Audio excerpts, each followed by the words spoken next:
Exam का pressure? मैं हूं ना। अभी सब्सक्राइब करो हमारे new channel the Gaurav Jain clips. Hi guys, welcome back to another video. आज की वीडियो में हम कक्षा 12वीं accountancy chapter number 1 fundamental of partnership का चौथा पार्ट कर रहे हैं। चौथे पार्ट का मतलब इससे पहले 3 पार्ट ऑलरेडी हो चुके हैं। आज जो टॉपिक हम पिक कर रहे हैं वो सबसे इंपॉर्टेंट टॉपिक है, क्योंकि वो आपके नंबर खट से काट जाएगा और आपको आइडिया भी नहीं लगेगी। उस टॉपिक का नाम है इनएडिक्वेट प्रॉफिट। यानी कहानी बड़ी सिंपल है, आपके पास प्रॉफिट है तो सही, पर इतना नहीं है जितना होना चाहिए। फर्ज कीजिए कि आपको 2 पार्टनर हैं, ए और बी। इसको सैलरी देनी है 1 लाख रुपए, इसको सैलरी देनी है 50,000 रुपए। यानी टोटल 1.5 लाख का खर्चा आपका होने वाला है सैलरी डिस्ट्रीब्यूशन में। पूरा साल खत्म हो गया और जब प्रॉफिट निकल के आया तो पता चला कि आपका प्रॉफिट है 75,000 रुपए। ये कंडीशन है जहां पर प्रॉफिट एग्जिस्ट करता है, यानी कि ये दोनों चीजें देनी पड़ेंगी, पर उतना एग्जिस्ट नहीं करता जितना देना है। तो इस कंडीशन में हम क्या करते हैं, चलिए देखते हैं। देखो, इसको कहते हैं appropriation is greater than available profit. यानी कि जो एप्रोप्रिएशन है, जो इन दोनों के बीच में बंटने वाला है in the form of salary, interest on capital, commission या कोई और तरीके से, वो है तो सही और वो प्रॉफिट से थोड़ा सा ज्यादा है। There may be a situation where the total amount of appropriation, salary, commission, interest on capital, is more than the amount of profit available for appropriation. ये दोनों जो है ना, ये ज्यादा है किससे? जो प्रॉफिट अवेलेबल है। अब ध्यान से समझो इस केस में होता क्या है। ये बहुत सिंपल है। फर्ज करो कि आप और आपका एक दोस्त है जो एक कंपनी चला रहा है, ऑर्गेनाइजेशन चला रहा है। आपने कहा कि भाई मैं पूरे दिन काम करता हूं तो मैं 1 लाख रुपए लेके जाऊंगा साल के अंत में। ये कहा ठीक है तू ले जा यार, मैं ज्यादा काम नहीं करता, मेरे को 50,000 ही दे दियो, मैं काम कर लूंगा। अब जब साल खत्म हुआ तो आपको प्रॉफिट हुआ 75,000। आपका प्रॉफिट शेयरिंग रेशियो मान लीजिए 1:1 है। अब आप क्या करोगे? देखो, एक चीज हमेशा याद रखना, जो ये प्रॉफिट शेयरिंग रेशियो होता है ना, नेट अवेलेबल प्रॉफिट पे होता है। नेट अवेलेबल प्रॉफिट का मतलब क्या है? कहां लिखे? इधर लिखते हैं, profit after distribution of appropriation. यानी कि salary, commission, interest on capital, ये सब देने के बाद जो प्रॉफिट बचता है उसको हम प्रॉफिट शेयरिंग रेशो के अंदर बांट देते हैं। अब कंडीशन ये है कि हमारे पास जो भी प्रॉफिट आया है उसमें से सैलरी और कमीशन ये देने के बाद प्रॉफिट बचेगा ही। तो कहानी सिंपल है, इन सच अ केस हम ये पीएसआर के अंदर कुछ भी नहीं बांटते हैं। हम क्या कहेंगे, अच्छा तुझे सैलरी देनी है, कितनी देनी है? 1 लाख। तुझे कितनी देनी है? 50,000। तो देखो भैया, हम आपको 1 लाख और 50,000 तो नहीं दे सकते, हमारे पास टोटल 75,000 है।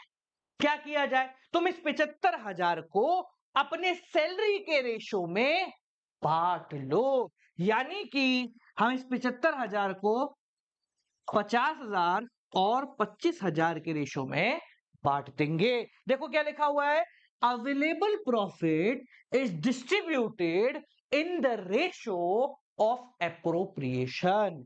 इस पर्टिकुलर केस में जो प्रॉफिट होता है वो एप्रोप्रिएशन के रेशो में बढ़ता है, मतलब salary, commission, interest on capital, इनके रेशो में बढ़ता है, ना कि प्रॉफिट शेयरिंग रेशो में बढ़ेगा। बात समझ में आ रही है तो हाँ या ना बोलेंगे। अब सवाल है कि सर इनका रेशो कैसे निकाला जाए? तो बहुत आसान है। इनका रेशो निकालने के लिए आपको क्या करना है, total amount given to a and b, ये देख लो। जैसे मान लो सैलरी देनी है, इसको मान लो 50,000 देनी थी, इसको नहीं देनी है। कमीशन की बात करते हैं, इस भाई को कमीशन नहीं देना है, इसको मान लो 50,000 का कमीशन देना है। यहां आ जाता है इंटरेस्ट ऑन कैपिटल, इसको देना है 50,000 और इसमें कोई कैपिटल नहीं लगाई, इसको नहीं देना। तो हम क्या करेंगे, ये टोटल कितना डिस्ट्रीब्यूट हो रहा है? एक को हो रहा है 1 लाख, इसको हो रहा है 50,000। टोटल कितना हो गया? 1,00,000 और 50,000। हम इसका रेशियो कैलकुलेट करेंगे। 1 2 3 4 1 2 3 4 10:5 यानी कि 2:1। समझ में आ गया? ये एप्रोप्रिएशन का रेशियो कैसे निकालते हैं। याद रखें, ये एप्रोप्रिएशन का रेशियो तभी निकाला जाएगा जब आपके पास जो प्रॉफिट है ना, वो एप्रोप्रिएशन से कम है। एप्रोप्रिएशन मतलब salary, commission, interest on capital. आपके पास जो प्रॉफिट है वो एप्रोप्रिएशन से कम है, यानी साल के अंत में प्रॉफिट तो हुआ है, पर जितना हमें सैलरी, इंटरेस्ट वगैरह देना था उतना नहीं हुआ है। अगर उससे ज्यादा होता, मान लो प्रॉफिट आपका 2 लाख रुपए, तो आपको ये सब कुछ करने की जरूरत नहीं होगी। आप नॉर्मली पी&एल एप्रोप्रिएशन अकाउंट बनाओगे, बांट दोगे, बचा हुआ प्रॉफिट शेयरिंग रेशियो में बांट देंगे। बट जब आपका एप्रोप्रिएशन ज्यादा हो जाता है तो हम प्रॉफिट को एप्रोप्रिएशन के रेशियो में बांटते हैं, प्रॉफिट शेयरिंग रेशियो में नहीं बांटते। इसको समझने के लिए एक बेहतरीन सा क्वेश्चन करते हैं, देखो कितनी आसानी से आपको समझ में आएगा।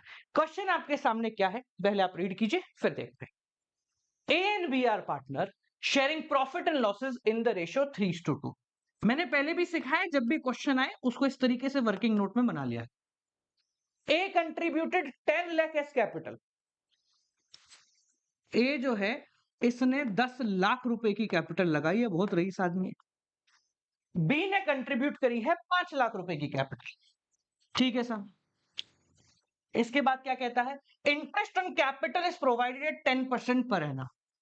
इंटरेस्ट ऑन कैपिटल 10% है, तो 10% 10 लाख का कितना हो गया? 1 लाख। 5 लाख का हो गया 50,000। ठीक है जी। Y is also entitled for a salary of 30,000 रुपए पर ईयर। Y कहां से आ गया? B है ये। Y कहां से आ भाई जी? ये B है, ठीक है ना, Y नहीं है हमारा। B is entitled to a salary of 30,000 रुपए पर ईयर। ठीक है, आगे देखेंगे। Net profit before interest on capital and partner salary was 90,000। हमारा जो नेट प्रॉफिट हुआ है वो कितना हुआ है? 90,000। अब आपको क्या करना है? पी&एल एप्रोप्रिएशन बनाना है। तो देखो, पहले ही समझते कि ये केस वो वाला है भी या नहीं है। हमारे को प्रॉफिट कितना हुआ है? 90,000।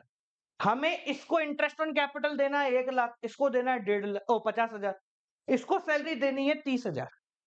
यानी सीधी भाषा में बोलूं तो भैया 1,80,000 रुपए की जरूरत होती मुझे ये और ये देने के लिए। 1,80 की जरूरत पड़ती, 1.5 लाख का इंटरेस्ट ऑन कैपिटल और 30,000 की सैलरी। क्या मेरे पास 1,80 है? नहीं है। मेरे पास कितना है? मात्र 90,000। तो क्योंकि interest on capital and salary appropriation to profit है। एप्रोप्रिएशन मतलब होगा तो देंगे, नहीं होगा तो नहीं देंगे। तो ये दोनों क्योंकि एप्रोप्रिएशन टुवर्ड्स प्रॉफिट है, इसलिए जितना है उतना दो और चुपचाप हाथ जोड़ लो। क्या बोला? जितना है उतना दो और चुपचाप हाथ जोड़ लो।